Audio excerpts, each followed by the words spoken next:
So now we're up to our example 2 for the Pythagorean theorem. And again, they didn't give us this nice little right triangle with it already labeled. We have to do it ourselves. So we have a soccer field is 120 yards long and 60 yards wide. It asks, how long is the diagonal of the field? Round your answer to the nearest tenth. Okay, so before we actually start drawing the right triangle, we want to see what type of shape is a soccer field? Rectangle. It's a rectangle. Okay, it's a rectangle. And on a rectangle, which side is the longest? The left and the right. Is it the length or the width? The length. So this is going to be talking about the length of the rectangle, and then the 60 yards will be our width. Okay, and that's when we're dealing with the rectangle. So let's first draw our rectangle, and then we're going to tie in our right triangle.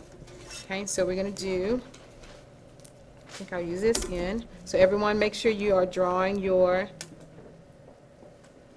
rectangle. I have 6. Got one side done. Now we're working on the other side. Okay, we'll do 6 again. Okay, got 3 sides done and one more. It's confusing how like there's both sides that are equal, but then. Okay, so let's go ahead and we'll get into it and kind of explain what's going on. So which one is the length? Is it this one or this one? The first one, the longest. So this is so the measurement for this side of the rectangle is going to be 120 yards. Okay, so the other is going to be the width of the rectangle, which is 60 yards. Excellent.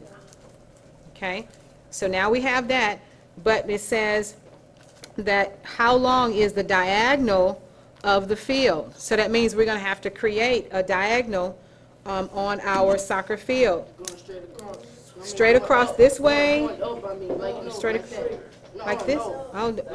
Keep like this? Point to point. Oh, point to point. I like that. So we're going to go from where this point is to the other point. So we're going to draw our diagonal. Excellent. So now we have our rectangle and we have our diagonal. Okay, so that's what they want to know. How long is the diagonal? First, we want to see are we going to put A, B, where we're going to put our A, where we're going to put B. We're going to put an A on the outside, but what a 60 is. So our width is the same as our A, Yes, right? And the B is the same as our length. Okay, so that's our B. So Now let's C do is our unknown. C is our unknown. So we have A equals, B equals, and our diagonal is our C. Okay? Hypotenuse? Hypotenuse. So that's what that is. I know, it's a tongue twister. So hypotenuse. Hypotenuse. Okay?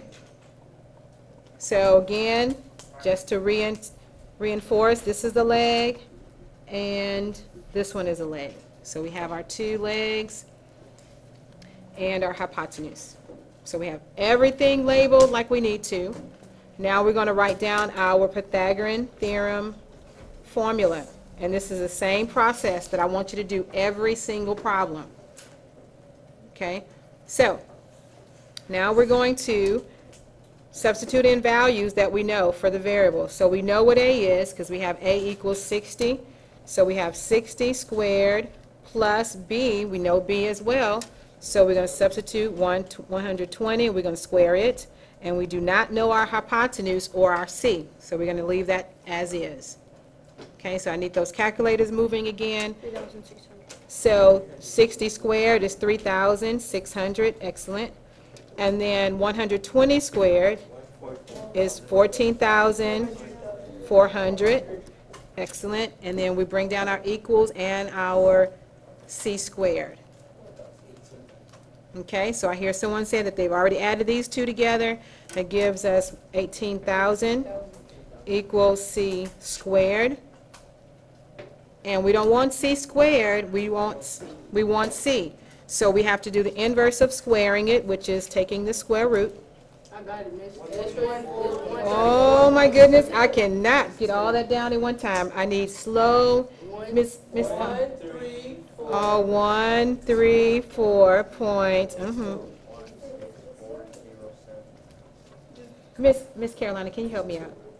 That's the answer. No. I want that long decimal, and then we're gonna round. 1, 6, 1, 4, 0, 7, 8, 6. I just take long. Thank you, Jose. Can you just, because I think they're trying to confuse me. Thank you very much. Thank you. So, 1, 3, 4. Oh, I know what you guys are doing. You guys were giving me, I'm going to cross this out. You guys were already rounding it to the nearest tenth. So we got 1, 3, 4, 1, 6, 4, 0, 7, 8, 6 equals C. Okay, pass that back to Jose for me. So we're going to round it to the nearest tenth. So we have, that's our tenths place. So everything after that will fall off. Okay, so 6 is 5 or more. So that means that we're going to add 1 to 1.